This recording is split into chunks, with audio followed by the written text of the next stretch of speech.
Rinne leads the championship after last week's win, but Vascalampi is providing plenty of pressure. The real shocker was Shimon making a critical error in the first corner, incurring damage and limping home with no points for his troubles. There's still plenty of races in the season left to go and drop weeks yet to be included, but one can't help but feel that that might be a moment that will come back to haunt him. Will he be able to turn it around today in Florida? We'll find out soon as we get ready to watch Round 3 of the Lotus 79 Sunday Grand Prix Series. And you'll see it all live here on the Global SimRacing Channel. Hi, I'm Joe Peak, and with me in the booth is Ossian Puhaka. Behind the scenes is our director, Sean Crackers Ambrose, and he's using cameras provided by Dougie Beard. Sebring International Raceway did indeed host Formula One racing once, but since that race many years ago, it's become far more known for hosting sports cars. Today, we return to the circuit's roots, so let's head over to our track guide to learn a bit more.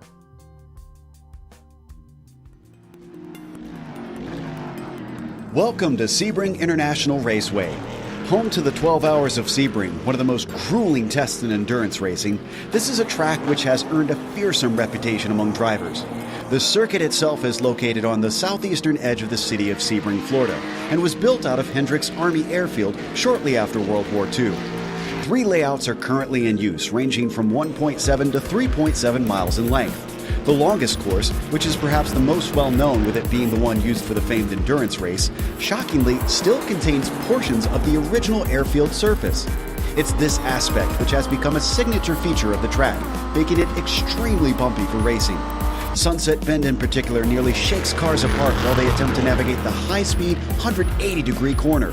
As you'd expect for the side of an airfield, there's nearly no elevation change over the course of a lap, but many of the curves are dramatically tall and unforgiving, daring drivers to glance them yet not hit them directly.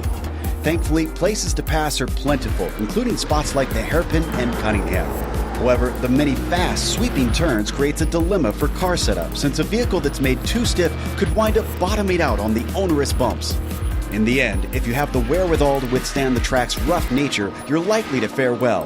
And since Florida fans almost always show up in huge numbers to witness this test of car and driver, you'll have plenty to impress at this legendary North American road course. A lap around, or a few laps, a few looks at Sebring, and Ozzy, this is going to be an interesting combination since these two cars didn't actually run together. This car and this track didn't run together in real life, but how is it going to behave on the sim with each other?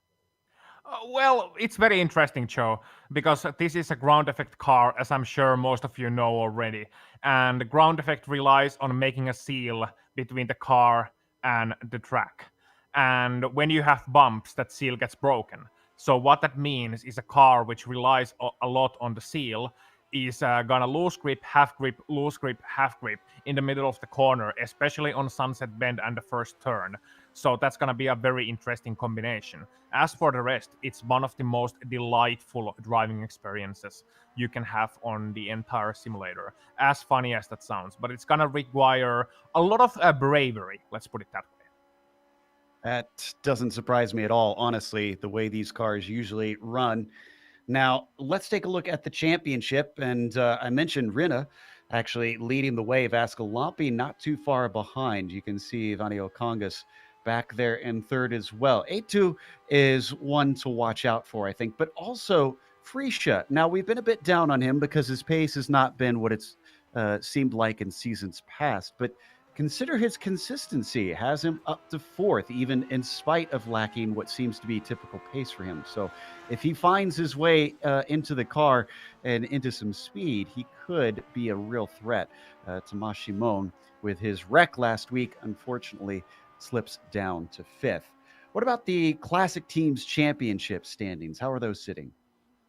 Well, you got Renault in lead with 2 points ahead of Ferrari. So you got Vascalampi, T and Pasillas in the lead of the championship, but you got Seppa, Vainiokangas and Rodkrans chasing right behind them. Then you got Alfa Romeo rounding out your top 3 ahead of Arrow's Better Racing Team and Essex joint player Team Lotus in 5th position. Still very tight as only 2 rounds have been completed. Speaking of which, let's take a look at the race details. So obviously 2 completed. We're on round 3 rather. 26 laps that they'll be running today, and it is an open setup series As we heard Ozzy talking about, that setup going to be important to try and figure out how to get this car to work with such a unique track surface. Incidents will incur a penalty at 17. They'll get a drive-through, and then they'll actually have a complete disqualification from the race if they hit 25. Now, I'll be amazed if somebody is able to get to 25 incidents without the car getting severely damaged. There are a few places where they can overrun the limits, but otherwise, this is a rather punishing track. Also, we want to remind you that you can advertise with us. GSRC offers a wealth of options to help you get your branding seen on a platform with over 1 million monthly impressions. If your organization is looking for a global audience to advertise with, look no further than GSRC. Follow the link in the description below to see how you can get your company on air with us. Right now, the qualifying is underway, but we're yet to see a time put down. It takes a bit to get a lap in around here. There's honestly a lot of corners to go through, so a lot of chances to make time or lose time here, Ozzy. 17 of them in all, Joe, and each one more difficult than the last. Every time we come to Sebring, it feels like we talk about the most demanding corner in America, the Sunset Bend. But there's so many more as well. You got Tower Corner, you got Cunningham, you got the hairpin, even that's difficult, and of course the first turn, where you will see drivers go wide. One guy we haven't seen go wide this season yet, Oskari Rinne. He's in cameras right now, about to finish his first lap. Let's see if the championship leader can put on the lap time to scare everybody else away, and the answer is not yet. He's half a second behind Tamás Simon. Oh, and he spins on the second lap. Oskari Rinne spun on his second lap, and that means he will not be starting on the front row. Wow, because Freak Tenkate just took second away from him, so Rinne a bit under the gun here. This will be interesting. Is this a chance for Simone to strike back? Carl Villeneuve comes across the line. A 47.5 is going to put him into 5th place. Now, do we have Frisha here today? Yes, he is back once again. He's actually coming through Jean de Bienne and getting ready to head down the Ullman Straight, one of the longest straight portions of this track. Marco as well, who's been quick, is coming along there up towards Sunset Bend. Let's see how he takes the number 3 through that 180-degree bend. Long, wide, sweeping entry through the kink. Tries to keep it tight down to the bottom and across to the line. It looked decent. Let's see what he's got. It's 8 thousandths of a second between our top two. Ooh, Kayla is way down in 10th. Yeah, and getting not only T9 as well, so these lap times are getting a little bit slower, it seems, or these guys just don't have the pace to challenge leaders. Tamás Simon certainly on a good one, as is Eetu. Eetu is in second place, and that's a very good qualifying lap so far, but we still have second laps to go. Tamás is actually about to cross the line. Here he is. And he's coming through Sunset Bend, taking that middle line instead of cutting all the way to the inn. It's a line of a million corners, and that's just one Tamás is using. Is it the fastest one? We'll have to see. 1:47.1, and that's not going to be an improvement. 2/10 slower. Well, that opens a window for Eetu Vaniokangas. What about Andy T, though? Andy T swipes it away by 6 1/1000ths of a second. That was unexpected. Yeah. You stole the feed from my mouth. Neither of us really expecting that one at all. Vaniokangas and Millward could still take this one away. Millward is a little farther behind on his first lap. So let's see what he got. Vaniokangas does not improve. Millward doesn't either. So Andy T looks like he might have this pole position. Partanen down there in 6th, not able to improve on his second lap. We've got Frisha coming, unless he finds something spectacular. I'm not expecting him to be able to get up towards the front. He's 8/10 off the pole position time right now. Jan Kela as well, he's over 1 second off. It could be lower tire pressures for these guys. We're going to talk about it more in the race. Here comes Kela across the line. He's not going to go on the front row. 1:47. Let's see what Felice does. 1:47.8. He does improve but by only thousandths of a second. So he's not going to be very good. And we still have Vaskilampi. He's the last hope. What's interesting is he missed his first lap. Oh, and he's very shallow coming off the final corner. We didn't see it. And it's a 47.5. Not sure why he took that weird line. but that'll put him into 9th. That is way down the order considering his championship position. Is that everybody who can put a second lap in? I'm double checking here. I see Barry West, who's got just enough time to get around, and he is the only one left to be able to complete his second lap. Yeah, West, the seasoned veteran of this championship, always nice guy to talk to when his mic works anyway, but that's not going to be an improvement on this lap, looking at the current lap timer.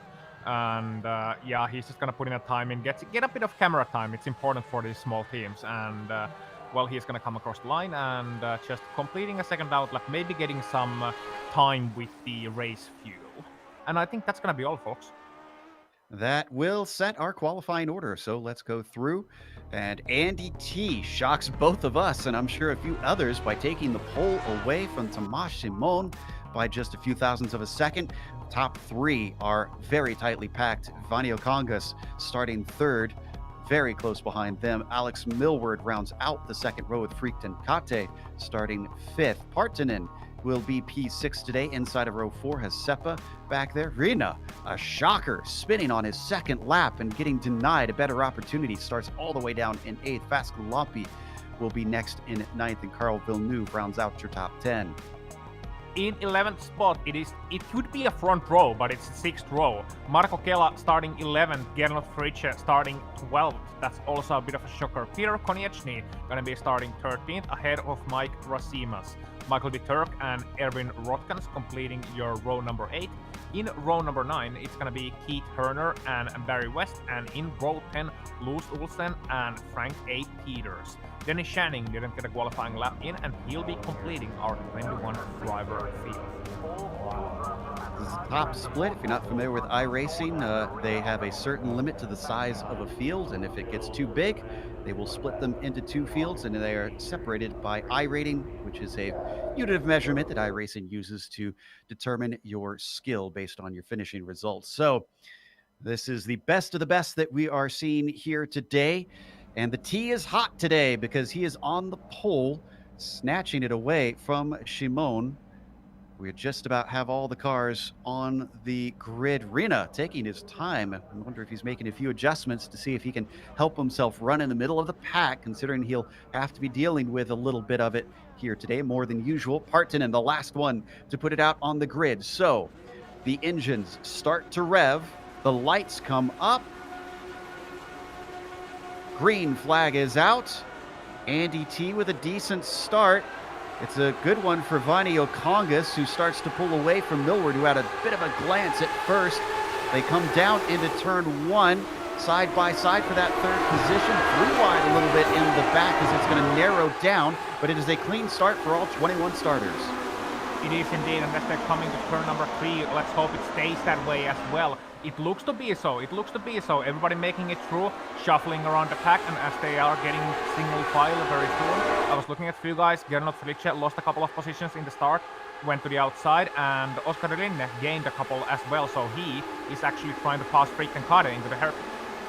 He might be able to get this as he sneaks up inside, but he doesn't quite get the shot off the corner. Going to be a drag race. Now the track weaves back and forth up to Cunningham. There's some of the first side-by-side action that we see here as everybody in front of them is all single file. Rinna to the inside of Cunningham, finally gets into P6. Yeah, that he does. So it was a great start for Oskar Rinne, and he did what he had to do. Eetu Vainiokangas as well under pressure from Alex Milvord, but this is what we're gonna see a lot here.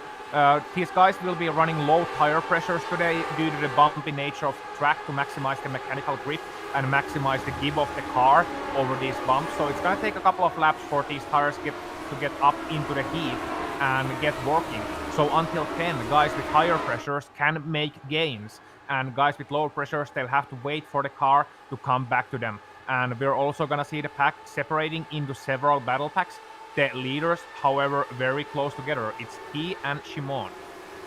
And Shimon really gained a lot in the slipstream down the Ullman straight as they come onto the front stretch. He gets another bite of it as he once again reels him in. You talked about the temperatures and the the tire pressures. It's 106 degrees Fahrenheit out there right now, so it is pretty toasty. Now, mercifully, this is a mostly concrete surface, so it shouldn't absorb the heat quite as much as they would with regular tarmac. Yeah, but you're gonna still feel the lack of grip in the heat. But I think that suits Sebring actually a little bit better. I don't like running Sebring in overcast. It just doesn't suit the track. I think when you have a concrete surface, you're gonna expect the lack of grip, and that's certainly what you're getting here as well. The top guys still very close together. We're looking back from Andretti, and this is an interesting view because this is where he has to make the break. Right here, coming into Cunningham, 10 turning left, and 10 into Tower Corner. He has to make 0.6 of a second before the back straight. But what people often forget is the run from Cunningham to Bishop, Tower to Bishop, sorry, because this is still a 700-meter straight, flat out with these cars. It's not quite straight, but it's flat out, and you're gonna get some draft here as well. These two have indeed separated, so T up to 0.6 over Shimon. That will certainly be critical on the Ulman Straight. If we, well, we don't have to jump back because it looks like that battle is separated. Freisha, I noticed, was trying to get by Konieczki, and he was not able to do it. So Freisha is still mired in 13th. I am shocked at how miserable he's doing at the start. Yeah, Rinne's gonna get past Pauli Parkkanen here, I think, gonna be looking to the inside into Sunset Bend, and he makes it through. Good job from Oskari Rinne, elevating himself to 5th place. And that was a crucial pass for Oskari. I know I've been hyping Oskari a lot in this podcast, I'm sorry, but he was the one just making the overtake, so, that was very crucial because the top 4 was starting to run away. Pauli didn't quite have the pace to answer him, and as such, Oskari needed to get through him, and he needed to do that now. So he still has a chance to climb into the podium battle.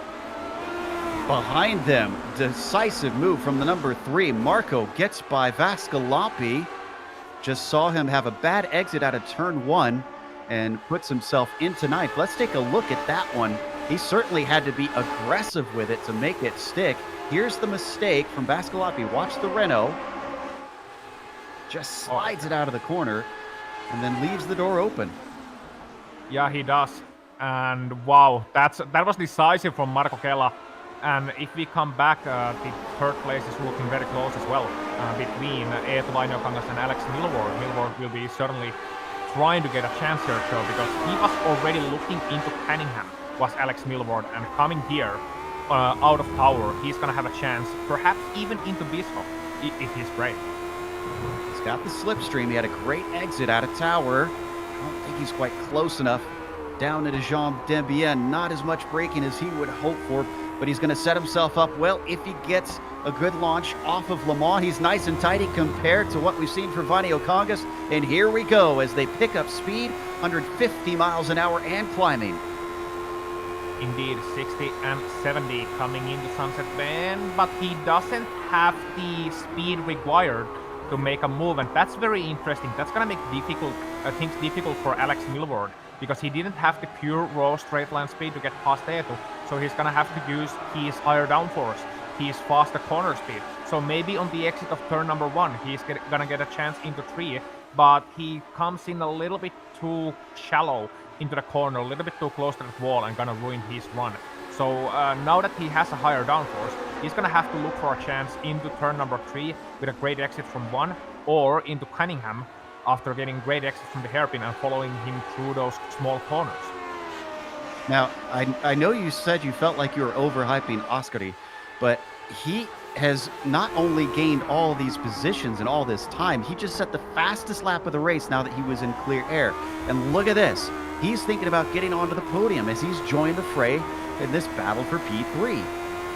Yeah, and the longer it takes for Alex Milward to get past Eetu, the quicker it's gonna make Oskari to think about a move here. Now Alex is in a difficult position. He needed that move done on last lap. He needed to get it done in clear air, because now he's in that, now the Finns have made a Milward sandwich. So the Milward is the meat in the sandwich here between Eetu and Oskari. I don't think they're gonna work together. What they will do, however, is make Milward think twice. He's dropping time to Eetu a little bit. He's missing the apex on Chendevien here, and then coming onto the back straight. I think Oskari is gonna have a great chance, unless he screws up the exit, Both of them still have draft, however, so that's what makes it interesting. But Alex can't make a mistake, or else he's gonna have Oskari right through. And it looks, he's going to try and make him think twice about hitting that apex. He gives him space, and he gives him space again at the second apex as they swing around side by side onto the front stretch. It'll be a drag race down into the first corner, but the advantage will go to Millward, who has the inside. Is Oskari brave enough? No, crossover. He backs out of it. Oh, no crossover. I was thinking he was going for a crossover because he was braking so early, but he just backed out of it, didn't want to run to the outside, and I think Alex was also thinking of the possibility, went really quickly to the inside to cover him off, and that's going to leave Oskari in a bit of a difficult situation. Granted, he has better straight line speed, so he can make the move on the back straight, but the one great thing about Sebring is that even if you make the move on the back straight and get it into Sunset Bend, the guy behind, the guy getting past, always has a chance to respond onto the main straight, and I think that's good. Here comes Oskari once again into Cunningham. Let's see if he can do this, as he's going to get the inside away from Millward. Braking hard down to the 90-degree right-hander. Millward hangs tough. It's going to switch back into Collier. What a defense this has been from Alex on this lap. Yeah, he's been great, and Oskari has been absolutely relentless behind him. Millward maybe gonna run a little bit too fast into tower and he touches the dirt on the exit. Now Oskari has to be brave. Get to the outside and get the inside line into Bishop. That's the way you're gonna do it, and he's gonna certainly think about it. He's gonna look into it, but not braking late enough. But he's gonna force Millward off the line, and that's gonna be a slowdown for Alex Millward, and that's gonna be an easy pass, I think, for Oskari Linne. Yes, it is. Ow! And he gets too sideways. What a save! His own mistake costs him a chance at an easy pass, and Partanen, could he take advantage? Are we looking at 3 wide down into Sunset Bend? Partanen is going to poke his nose in, and he thinks twice about it. Now he might get the opportunity to complete the pass finally as Rinna down to the inside of Sunset Bend. More mistakes out of Alex Millward as he slides wide and gives up 2 spots.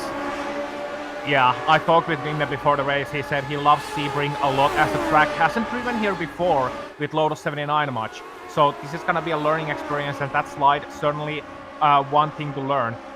And meanwhile, for the 7th place, we got Seppa, we got Kela, and we got freaking Kade in a great ding-dong battle as well as Millward loses position to Partanen. Yeah, Marco now up to 8th position, having started this thing in 11th. Another one that seemed a little bit out of position after qualifying. Seppa, who started exactly where he is now, is just trying to hold station with all these hard chargers behind him. Oh, but he goes wide down into the hairpin. It looks like he recovers well on the exit. I'm not sure if we're going to see Marco get a shot here into Cunningham. No, he's not. He's too far away, and he's not gonna even try from that far away, and there's no point. He's just gonna look into another mistake from Severi Seppa. Let's see if we can get it happen out of the tower corner ahead of them as well. A very interesting battle, because that was, as I mentioned earlier, Partanen getting past Millward, but Millward had better speed earlier, so that's gonna be something we're gonna look into as well. But let's stay with this one for now. Marco Kela looking to catch up to Severi Seppa. So far, no good, but we might be seeing something on the back straight potentially. Depends on the run Marco gets out of Le Mans here. Not looking that great. Yeah, Seppa got himself a decent exit, and as we ride on board in the helmet cam, Marco just not looking quick enough. No, meanwhile, someone who's looking quick enough, 2nd place, Samash Shimon. Let's go there, because he's, last time around, he was 4.5 tenths behind Andy T. Now, the gap between those drivers is less than 3 tenths of a second. This is certainly attacking range for the Hungarian driver, the Tsar of Fehervar, and let's see what he can do. Andy T so far is looking great in the lead of this race. It would be his first broadcast win, but I think I just jinxed him. Just about to mention too, remember he had a lot of mistakes last week at Interlagos. And he just got on the radio. Couldn't quite hear what he said, but whatever the case, it's backed up the top 3. Vani Okongas, he could snatch 2nd away from Tomasz Simon. He takes a little bit of a peek, but Shimon doesn't even cover him off and still holds him back. Ooh, back there in 4th place, or 5th place actually, Partanen and Millward having a little bit of a battle as well. It's all kicking off amongst our top runners. And this is just calm before the storm, I think. Well, this is the first wind of the storm. This is the front line. This is the front line. We're getting the tornado. I believe, Joe. We're getting the tornado. So sound the alert. Definitely hurricane season coming here at Florida. And these guys in battle, Pauli Partanen and Alex Milward, we talked earlier about how Milward is faster. Another guy I want to mention, last time around, Andy T 149.4, Oscar Rinne 148.9 without drop. Fascinating stuff starting to happen here. Wow, they are all pushing among these top three. You could see both Shimon and T sliding the cars out of Le Mans corner as they come up to Sunset Bend. T giving that slipstream to Shimon. He regains a few tenths here and there as they come out of Sunset. Can he get the launch up to turn one? Doesn't look like it. They're going to stay dead even. But look at them snake down the front stretch. They're trying to break that slipstream. They are, and that would be beneficial for the leaders as well. I wonder if Tamás wants to battle or if he wants to tuck behind Andy for now, because he was close for a long time. Then Andy made that mistake. It bunched the pack up. But I wonder if they're trying to get away from Eetu and trying to potentially get away from Oskari as well. They know Oskar is coming. He screwed up the qualifying, but he's already up 4 places from the start. Will he be up 4 more? That's the question of the day. And, you know, all these packs bunching up. Let's look back into 7th place, actually. I know we have tight lead battle, but 7th place is looking very good. In fact, we might have an overtake here down into the hairpin as they go side by side. Seppa trying to fend off from Kayla as he manages to launch it off the corner successfully. That gives him the inside as well into Cunningham. Is this going to be a slam dunk, or is Seppa still going to fight it? He tries a little bit. He keeps the nose in, but now he gets chopped off as Marco seals the deal. That he does. So it was looking good. I didn't quite expect Marco to come back from so far away, but that was a well-executed late break. It was not a dive bomb. He didn't chop Severisep out. He gave him room, and he executed an aggressive move in an aggressive fashion, exactly how you should do it. And that's a textbook move from Marco Kela, and he is now going to start chasing the duo of Pauli Partanen and Alex Milward, who, by the way, Alex Milward has dropped off from Pauli Partanen, but yeah, let's look into this. This is looking very close between Flichtenkade and Severi Seppa. Seppa is not liking this lap at all. He's already lost one. His momentum interrupted, finds him susceptible to Tenkate. Let's see if he can do anything with a good run off of Sunset Bend. No, it looks like Seppa gets himself gathered back together and fends him off. Yeah, the Cathedral is gonna have to look into another chance on one of the upcoming laps. Severi Seppa really loose. Really loose off the first turn, and that's gonna mean Freak is gonna look once again, you know, that maybe he gets a chance. Out of turn 5 through Big Bend. Now a little bit of a slip up there from Seppa. It looks like he holds it well, though. The car certainly looks quite on edge. I think we might want to go back up to the front. Shimon still challenging, but also Rina. Look at this. Could he have a chance to finally get onto the podium? He's recaught Vadio Congas. Vadio Congas just giving a little bit of a cover to the inside just to make Ascari think twice about trying to send one in. I'm not sure Eetu wants to fight this. Because he knows that he doesn't quite have the pace to stick with the leaders unless they start battling, but with Oskari he just might. This is not the fight Eetu wants to pick, because Oskari is clearly faster, and you know Oskari is gonna look into it here, not quite gonna pull it off, but gonna force once again Eetu to go a little bit wide. This is what he did to Milward as well, so he's looking for chances into Bishop, and then he's just forcing them to outbreak themselves and gonna get great runs, either by them getting slowdowns or just screwing up Le Mans corner. Eetu's gonna go to the inside, fend him off. That was a little bit late, but still acceptable, and Oskari gonna have to look to the outside. Can he pull it off? Maybe with a crossover to the main straight. Gonna get a great run around the outside. Now just hold it together, don't go into the wall. Right on the edge of the track and inside into turn 1. It could be a seal, but I don't know, Joe. He has a chance to defend around the outside, that's it. Squeezed him down and then went back to the racing line. This might actually work, as a little bit of a slip from Oskari causes him to have to back out of it. He takes another dive looking at turn 3. Not successful there. What were you saying about A2 not wanting to fight this one?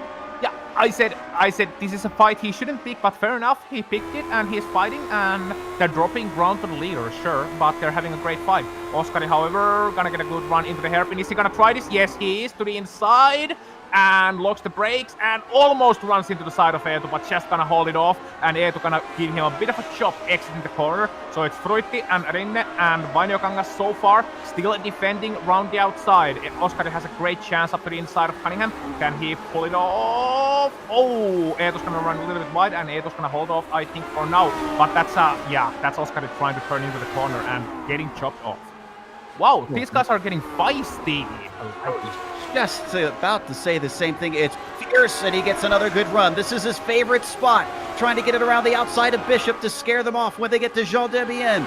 Can he do it yet again? He loves the psychological warfare, and it won't be just mind games as he tries to get to the inside, but now he slips up. This time, it's Oscar the Grouch that has to catch things and keep it from being thrown in the trash. The number 10 still holds on to 4th place, but it is all over the track. Wow, that was a hard skip a beat moment. How did Oskari hold on to that one? Because that was above and beyond the limit. That was way up the limit.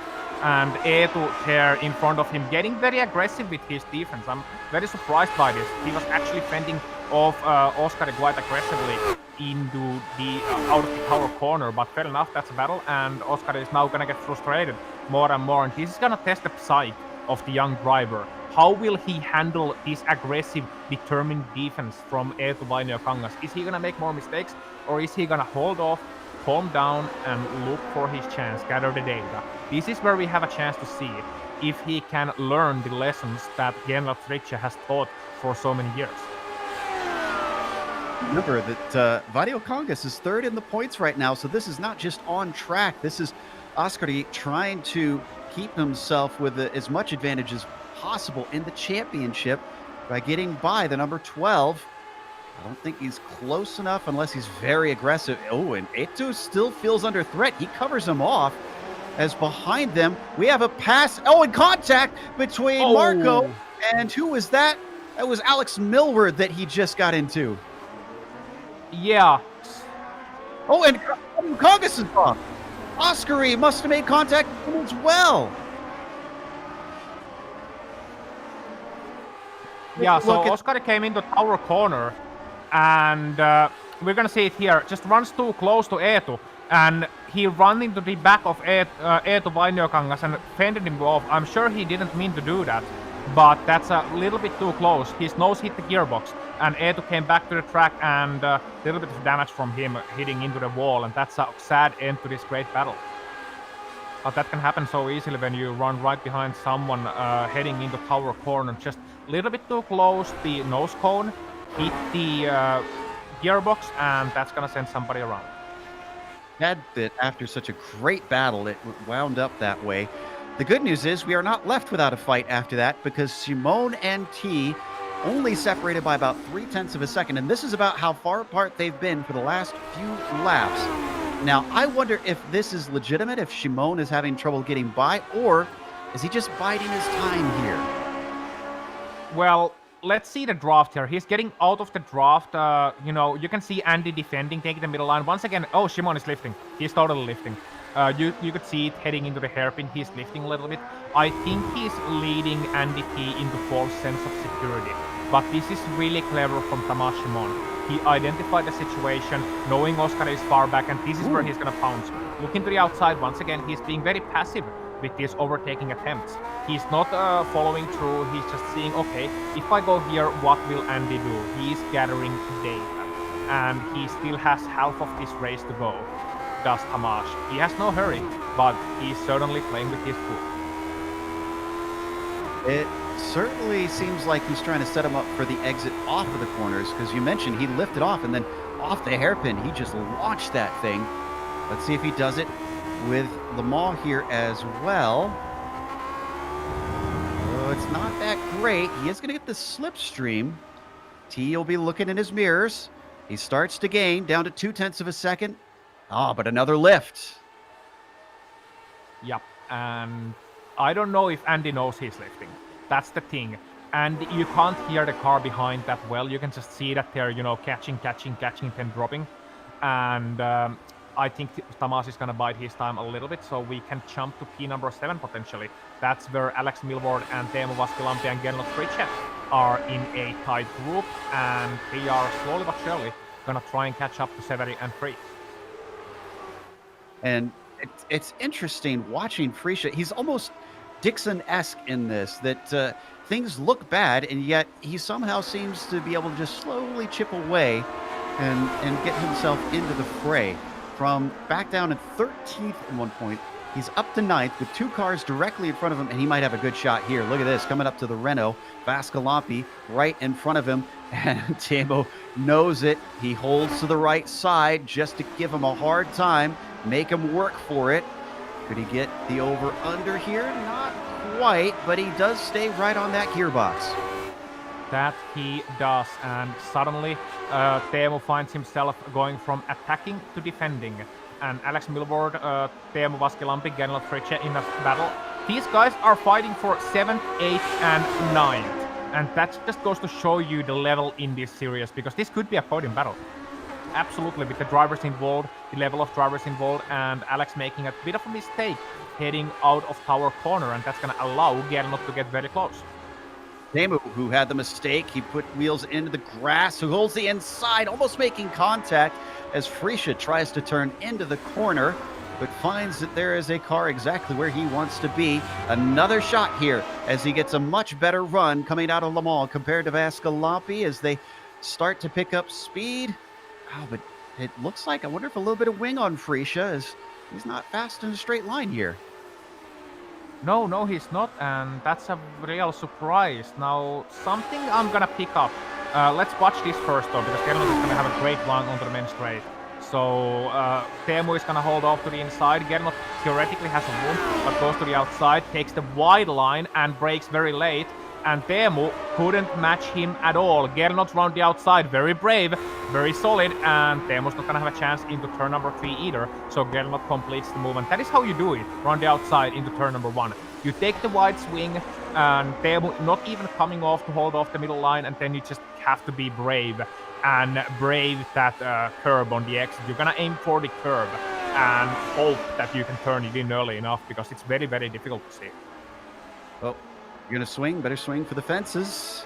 Gernot Frisha managing to get himself now up into 8th to try and salvage today's race and keep himself in the hunt. We've lost a little bit of the gap between T and Shimon. It's we did. It was 0.4 of a second, but it looks like Mosh has gained a lot through the Collier section of this track and cut it right back down.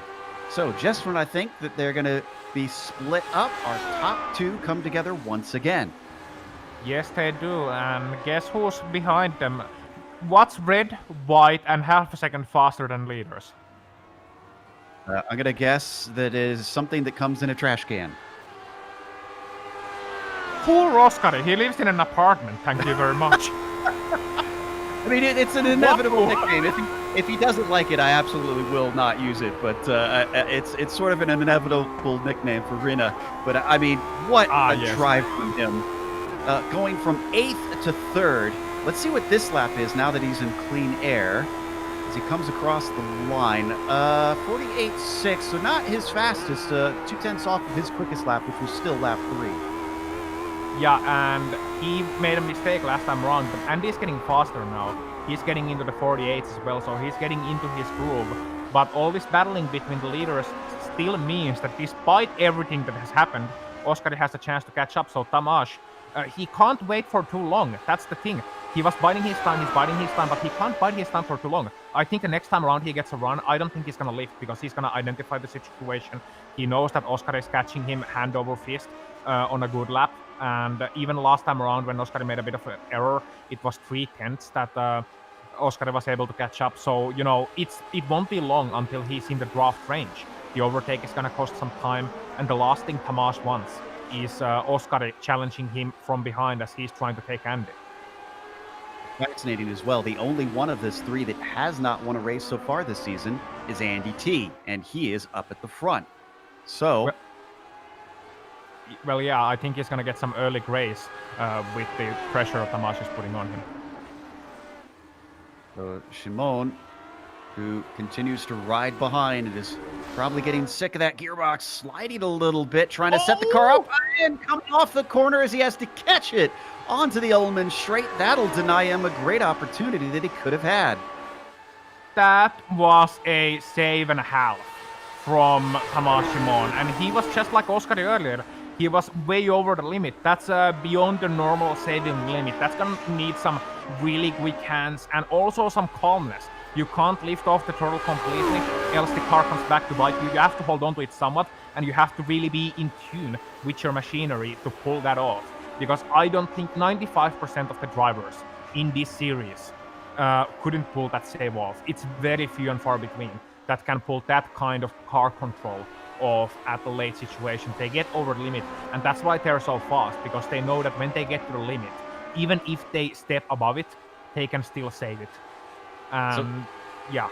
Here's a question for you then. When you keep making mistakes like that, and all three of these drivers have been guilty of it, does that have long-term effects on the handling? Do the tires start to complain to you if you keep doing that? Yeah, and to quote Dale Earnhardt, the late great Dale Earnhardt, I'm gonna apologize to the tires when they take me to the victory lane. Or something. I'm paraphrasing, but yeah. Yeah, I knew exactly where you were going with that. So as we jump back to 7th, now that our top three have split apart a little bit, Alex Millward under threat from Freesia, the multi-time champion. These two have been longtime rivals, but usually they're fighting for the victories. Bit disappointing, I'm sure, for them today to be just within the top 10 down here, but I'm sure that'll be no less fierce.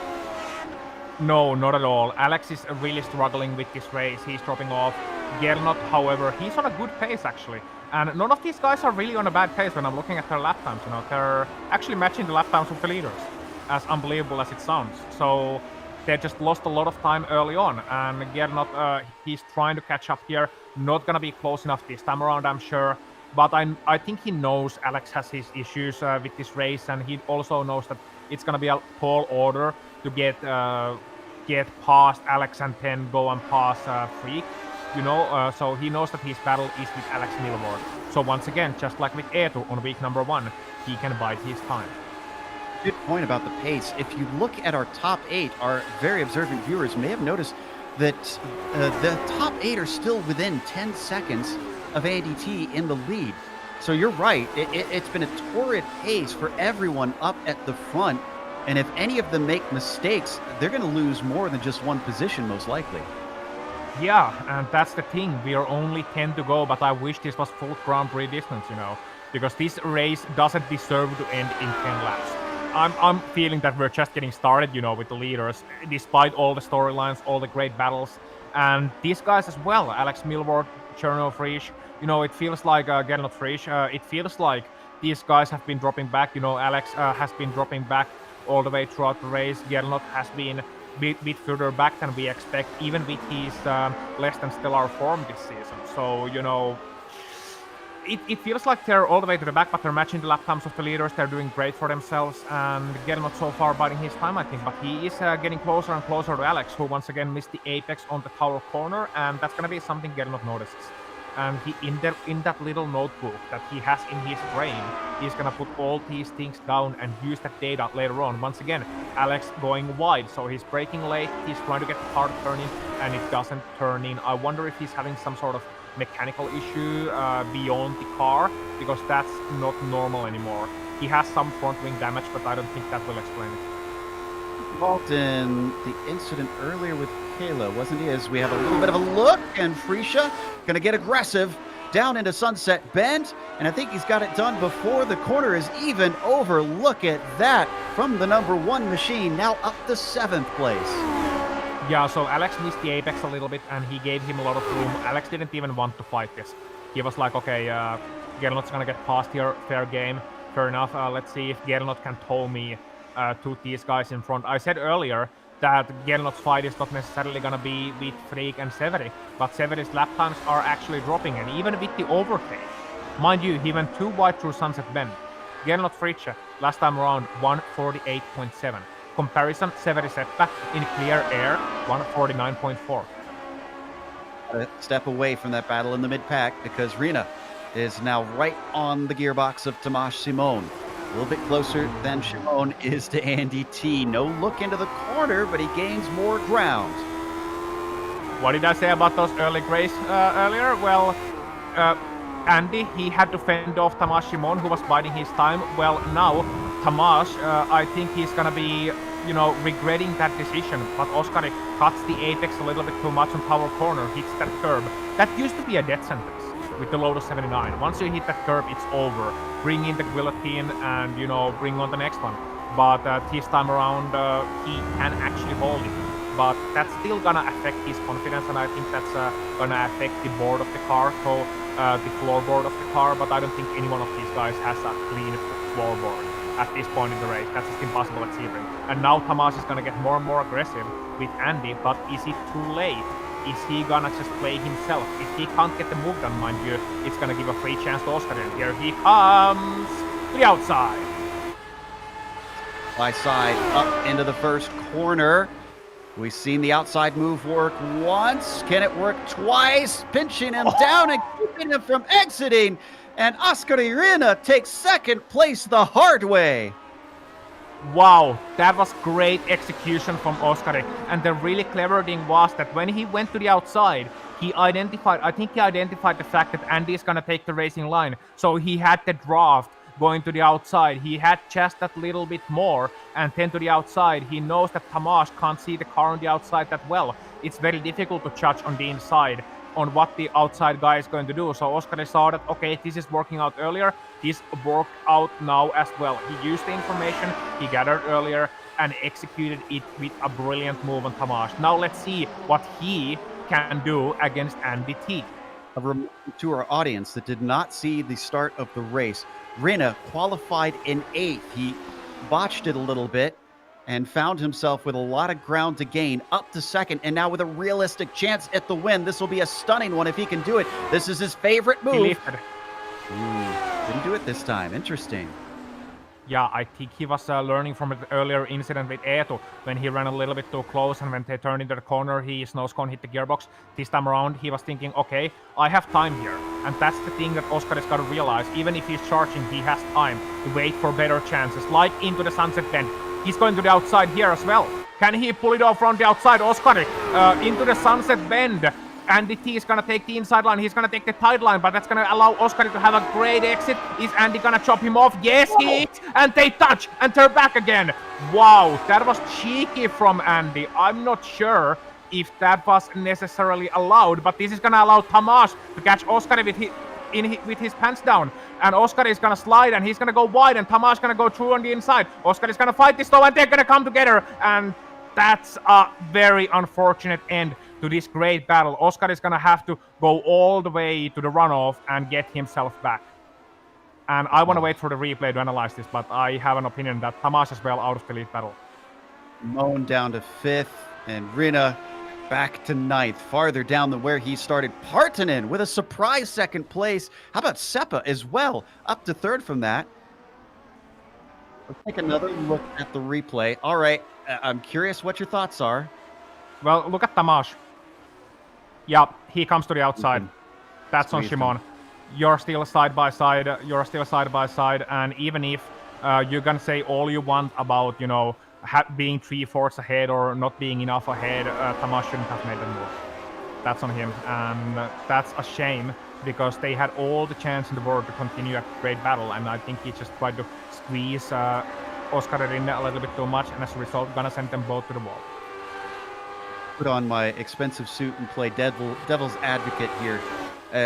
And we'll say that all 3 of them were a little bit guilty of that as we come back to the fight here between Frisha and Simon now, as Frisha takes a look into the inside of Le Mans. How damaged is Simon after that as well? And here we go with Millward. Make it 3 wide coming down the Ullman straight as Millward has the farthest inside. I'm not sure that's the place he wants to be though, because it's going to be such a shallow entry down into Sunset Bend. He still takes it in there well, but Frisha could have the over-under. No, not quite. Alex Millward managing to get himself into 5th, taking 2 positions. Frisha has a 2nd shot. He's got good straight line speed coming down the front stretch. And as he gets to the inside, we've seen the outside work sometimes. Millward hangs tough as they come up to turn 3. Still, this battle is not done. Could they run into one another? No, they're going to give space. Oh, but he gets chopped off. And Risha says, no, this is mine. Wow, so he gave him just one car speed on the inside there. That was a lot of trust from Gernot to the driving of Alex Millward, because a lot of drivers would have come a little bit wide, and then it would have been Gernot who would have been getting run over.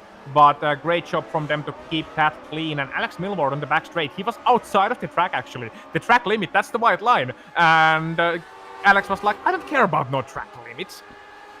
I never obeyed the track limits. I'm just going to go to the inside. Yeah, well, go to Paul Ricard and say that. To finish the point I was talking about earlier, now that these 4 have calmed down, that by the way, is Vascalapi, who has joined them. Well, there we go. It's not going to calm down because he's going to get a chance on Simone, who is struggling with the damage, as I mentioned, and just can't get the car underneath him. I was going to say that, we talk about the psychological aspect of racing. I get the sense that T, Simone, and Rina all kind of let the red mist overcome them. They were all making incredibly aggressive moves. I just feel like they got too caught up in the moment, maybe. Yeah, I don't think T was being over-aggressive, to be honest. He was just defending his line, and this is going to be interesting. Oskari and Tamás going to go side-by-side through Sunset Bend. And Oskari has the better car, but Tamás, with the damage, I'm not sure if he's going to give him any extra room. Oh, he's going to have to. Makes a mistake, and manages to hold on to it. But yeah, Oskari still has a relatively good car. But I agree that, in terms of Tamás and Oskari, I think these guys had some beef over Motegi last season as well. They had a real war with words after the race was over, because Tamás was in the championship hunt also. And that hairpin move by Oskari, Tamás took offense to that. And I don't think these guys have been, too friendly with each other since that. And I think it was a matter of pride.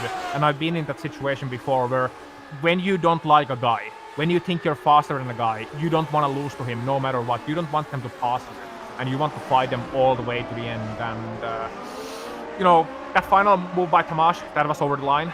He squeezed him off the track, but I hope that these guys can have great battles in the future. Just take a notch off the aggression. Take just one little bit, and then we're gonna have something great.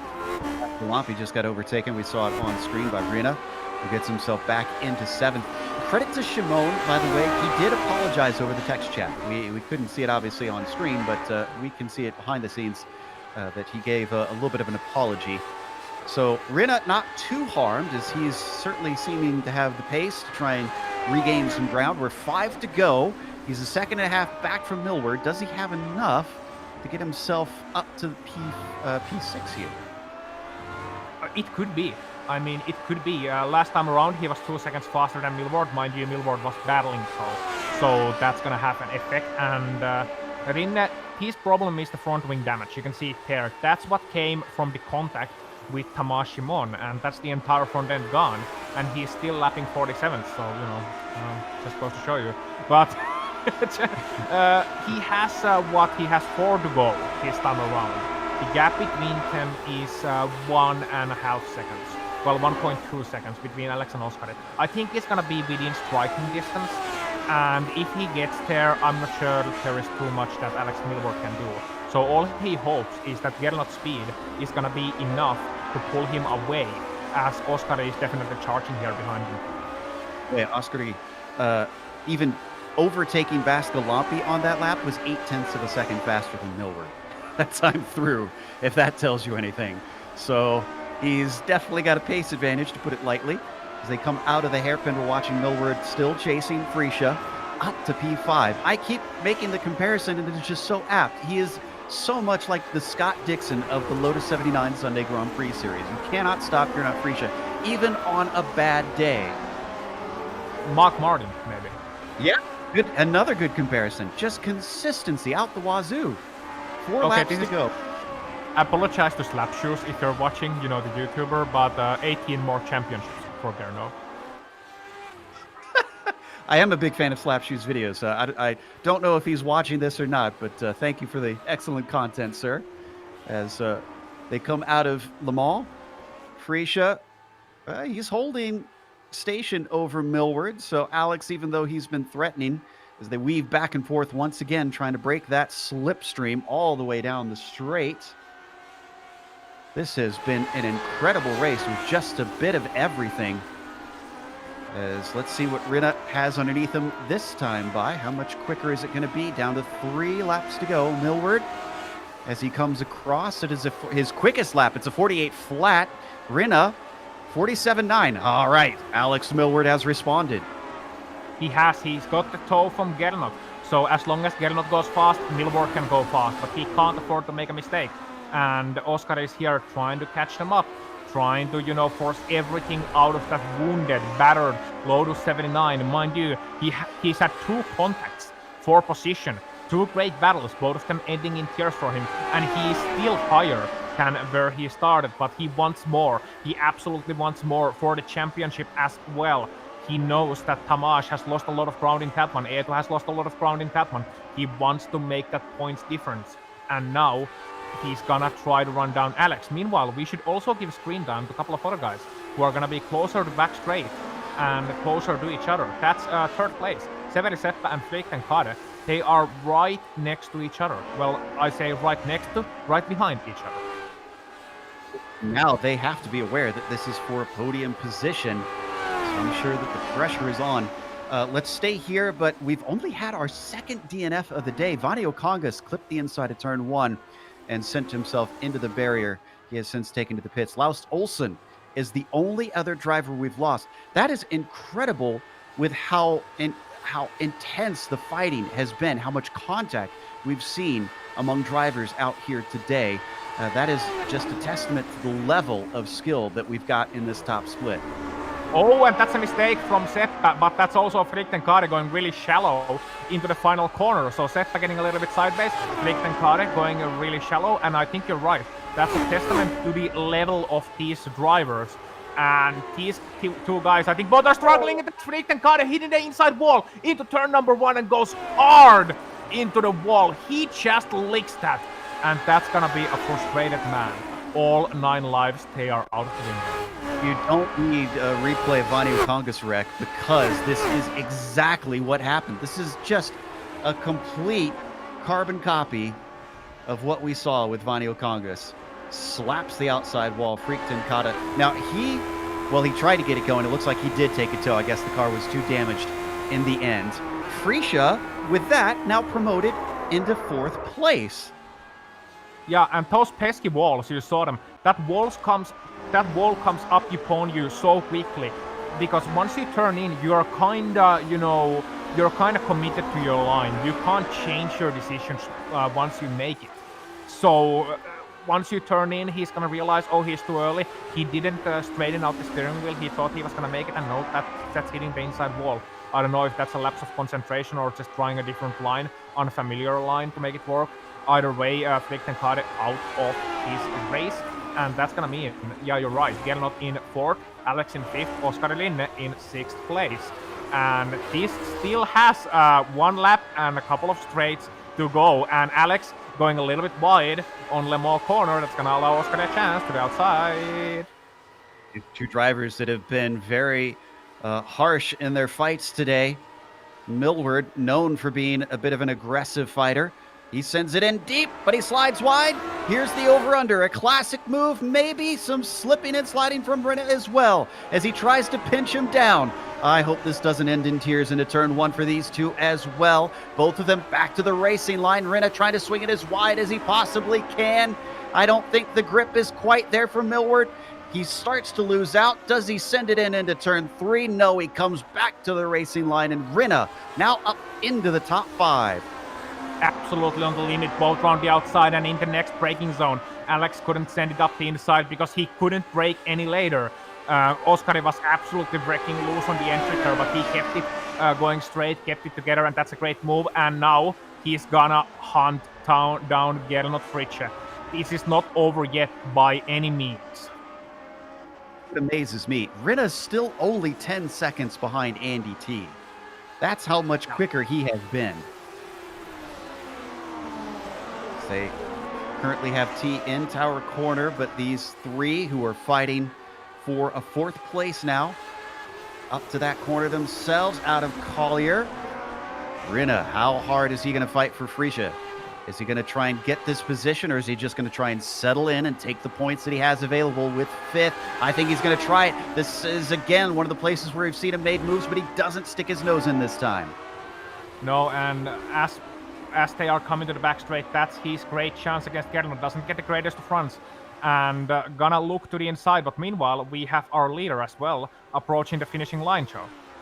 Andy T has earned this win for sure. He's going to take his first win of the season, 3rd different driver to take victory here in the Sunday Grand Prix Series as he comes across the line. Let's go to that 4th place fight. Freesia is going to hold on for 4th after qualifying 12th today. Rinna could have been fighting for the win, but settles for a 5th as Millward follows the two of them home in 6th. Yeah, could have, should have, would have, but Oskari not quite able to pull it off on the last corner. Great defense from Gernot, nothing away from him. And Joe, Sebring, it never disappoints. Yeah, since this is classic Grand Prix racing, I'm gonna bring back a classic Murray Walker line.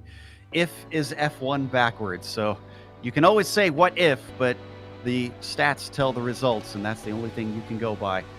And that is going to be most of our battles, I believe, coming across the line. Well, we're going to go to break here. We'll come back with the official results as well as driver interviews. Stick around because on screen you're going to see all the upcoming races here on GSRC.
Welcome back to Sebring International Raceway. Today delivered a classic in the Sunday Grand Prix Series. Andy T took the win, and it might look like a decent gap between himself and Partanen, but that does not tell the entire story of today's race. It was a fight to the end, a fight for the victory between himself and multiple drivers. Seppo was third, and he even still wasn't one of those drivers fighting for the victory. Freesia wasn't one of the drivers fighting for the victory, even though he had his own story going from 12th to 4th. Rinna is the first one that tried to challenge T, and he winds up in 5th after he tangled with another driver in that battle, with Alex Millward coming home in P6, Bascalampi with a 7th today, ahead of Marco Kela, who finished in P8. Tomas Shimon was the other one that had caught up and was in 2nd for much of the race, looking and poking and prodding, but eventually fell afoul of his overabundance of ferocity and wound up in 9th. Mike Rasimus wound up in 10th today. 11th place is gonna go to Carl Villeneuve. Whoa, it's gonna feel like we didn't show him at all, but he was great at the start and finished in 11th. Peter Konieczny gonna come home 12th, Michael de Turk 13th, Barry West 14th, Dennis Shanning after getting no qualifying time gonna be 15th, ahead of Rotkrans, Peters and Keith Herner. Just 3 drivers out of this race. Freak and Kate, Eetu Vainiokangas, what a heartbreak for him, and Lost Olsen. Both Freak and Eetu, they were in podium contention, but they couldn't pull it off. Somebody who pulled off a miracle today. Joe, you're going to talk to him next. Indeed, that was Andy T, our winner. And miracle or not, I have to also feel like that this is sort of taking yourself back from what was a miserable race at Interlagos. Does this feel like you've rebounded from that one? Yeah, for sure. I mean, for a start, I made it through turn 1, which is always nice. But yeah, I'm lost for words, really. I knew that you didn't have to be the fastest guy here to win. So all you had to do was nail qualifying, which I have not done all week. I do not know where that lap came from, but I'm on pole. And I'd had a race just before this where I had Oscary behind. And I knew he's not getting by. It's so easy to defend here. He can't get by unless I make a mistake. So I just chilled. I didn't push any laps in that entire race, knowing that nobody can pass if you drive sensibly and get a good exit.